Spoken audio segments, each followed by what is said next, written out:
In this video, I'll show you how to send money to bank account Revolut. So for the first step, you'll just want to go ahead and click on the payments option at the bottom.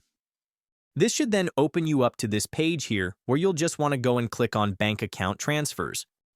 Then once you've done that, it will open you up to this page here, and then you can go ahead and select how much you wish to send abroad. So for this example, we'll send in euros, but if you want to go ahead and select another currency, you can use this option here and pick the currency you wish to send money in.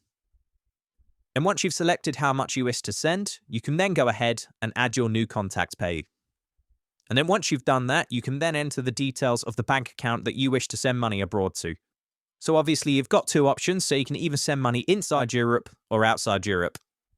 So for the next part, you'll just need to enter the bank details of the person that you wish to send money to. So that includes things like IBAN and SWIFT code.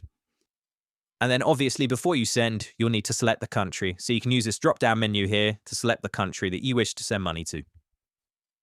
And then once you've done that, you can then successfully send your money abroad. Thank you very much for watching the video. Subscribe our channel for next video.